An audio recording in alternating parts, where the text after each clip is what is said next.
Hello, Colts Nation. Welcome back to another episode of the No Horsing Around podcast. As always, I am one of two dudes talking Colts. I'm your host, Stephen Burton.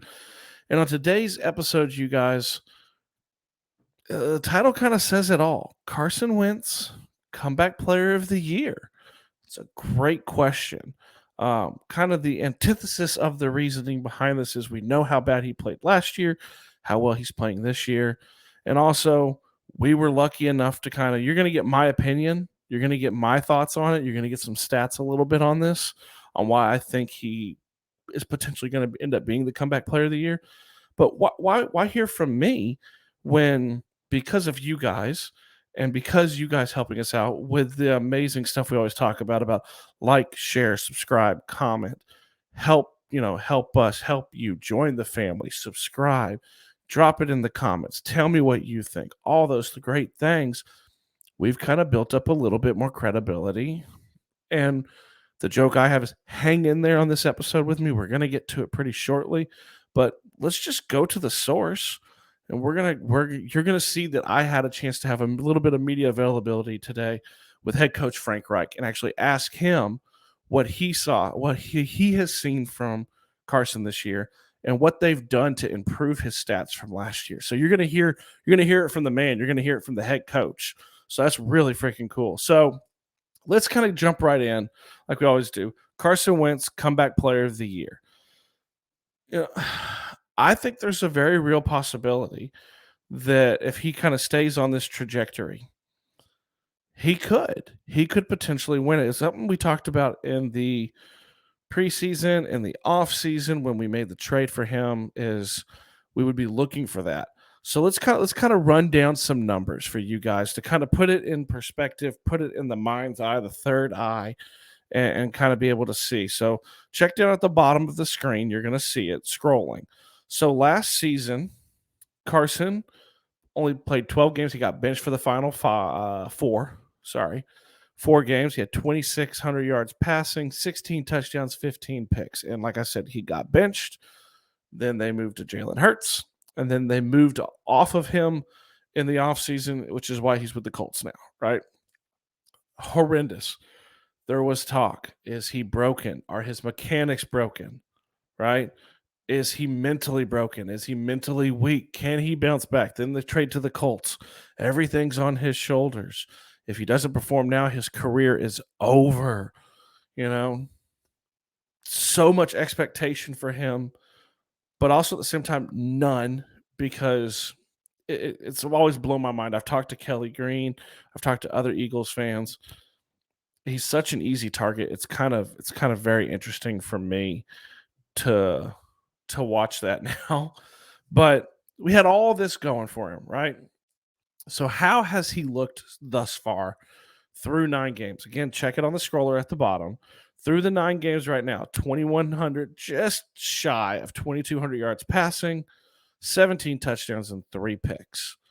That's pretty dang good. And if you watch him, mechanically he seems better. He gets his feet under him. He's not playing as much hero ball. He's not forcing it. Now, we do know that in the Titans game, he forced 2 throws, and those 2 throws, well, he forced 1 throw to Pittman. That was the game loser. And he played a little bit of hero ball. He tried to extend the play. That was the interception, the horrible left-handed. And he's had a couple of those this season where he's just made a bad choice. But overall, the vast majority, he's made really smart decisions throughout the season, you guys. He's been judicious with the ball. He's been an equal opportunity. Now, he loves him some Pittman Jr., but he's been an equal opportunist when it comes to who he's getting the ball to. It's Pascal, Mo Alley Cox, Pittman Jr., Jack Doyle, T.Y. Hilton when he's gotten in the game. He's got where he's divvying it out. And then at the same time, he's okay with checking down now. Taking what it gives him. Yet again, I know the boo birds are going to come out and they're going to tell me that he didn't check down in the Titans game and that's what cost him the game. But then you look to, he's okay with dumping it to JT, to Naheem. He's okay with that and not trying to get it all on one play. listen, he's played 9 games this year, and in 8 of them, he's played great. You could say 7 if you want to take the one against the first game against the Titans when he was playing, I've said at best 50%. But let's take that one out. Every other game outside of those 2 decisions in the Titans, second Titans game, he's been great. He's done amazing. He played a great game against the Jets last week. He played a great game against Houston. He played a solid game against the Niners in a monsoon. Overall, he's had a great season, you know? So let's kind of project his stats out, right? Check it at the bottom again if you're watching. 43.96 passing yards, 34 touchdowns, and 6 picks. That sounds like comeback player of the year to me. That sounds like comeback player of the year. That's some really good stats when you remember yet again, he played only 12 games last year, had 2,600 yards, 16 touchdowns, and 15 picks.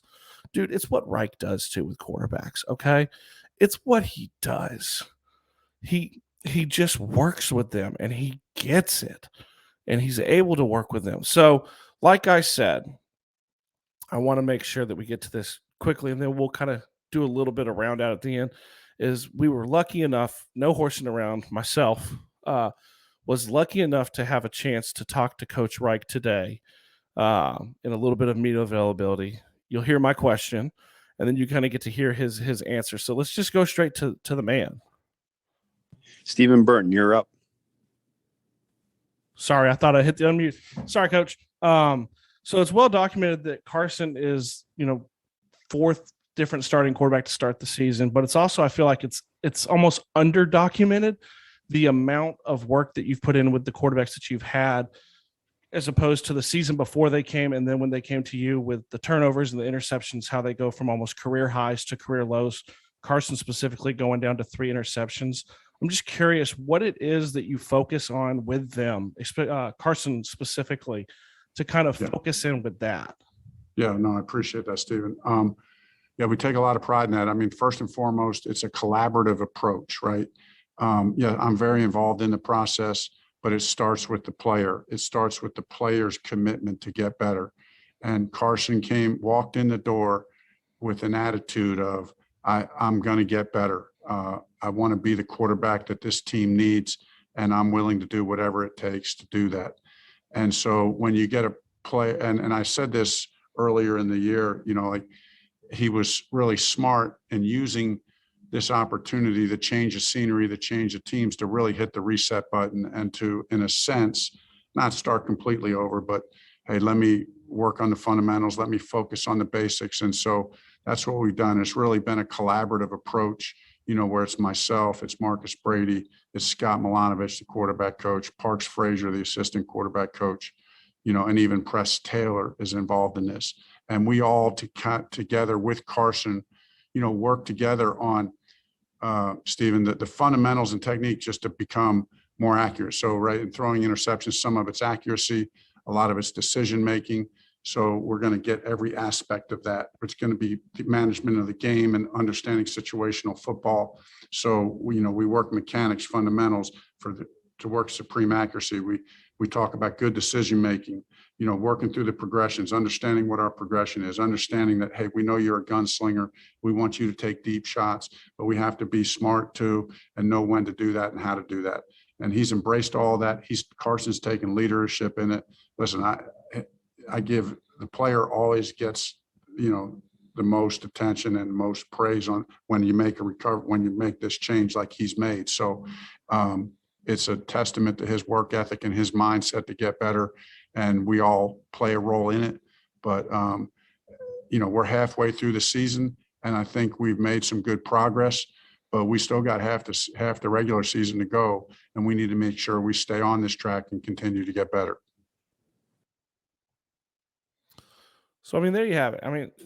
It was so cool. By the way, really quickly too, the ability to talk to Coach Reich is like mind-blowing for me, and that goes to you guys for giving us the credibility that the Colts are allowing us to have this media availability to ask questions to Coach Reich. So, it was so cool. But you heard it from him. It starts with Carson, starts with the changes that they made, how hard they've worked, his dedication, his hitting the reset button, him starting over.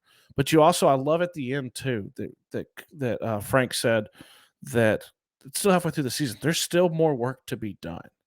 So I mean, looking through it, kind of seeing what we think. I mean, I fully think if we are able to hit the projection, if Carson hits the projection that's at the bottom of the screen, if somewhere close to that, and the Colts continue on an upward trajectory and make the playoffs, I believe Carson Wentz is the comeback player of the year. I think it. I believe it. And hearing Coach Reich today talk and answering the question, I think he believes that he's on the right track too. So I mean, it's so cool, you guys. It's so cool. And like I always say too, like, share, subscribe, comment. Like I said, you guys joining the family, you guys subscribing is the reason we're able to do those really cool things like talk to Coach Reich. You guys know I've had a chance to talk to Coach Brady and Coach Eberflus in the past. We've talked to Michael Strawn. We've talked to Will Fries. We've been able to talk to a lot of people, which is really, really cool. But that comes from you guys. That's come from you guys subscribing, you guys making us more legitimate than I think we are.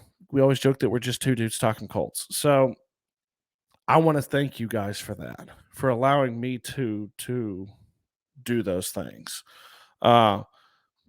Hit it in the comments this time. I want to hear from you guys. Do you think if he stays on the trajectory, he is a comeback player of the year? If you don't, tell me who you do, because I struggle to find there's not this home run story like an Alex Smith or like Andrew Luck from several years ago where they were just completely off the face of the planet the year before and they just blew up. Or in Alex Smith's case, almost lost his leg and then came back. I don't see that. I think Carson has the he's the leader in the clubhouse right now, in my opinion, but let me know in the comments. So, I mean, like I always say here at the end, I love you. I know Zach loves you. And because I got to talk to him today, I'm pretty sure Coach Reich loves you too. I'm out.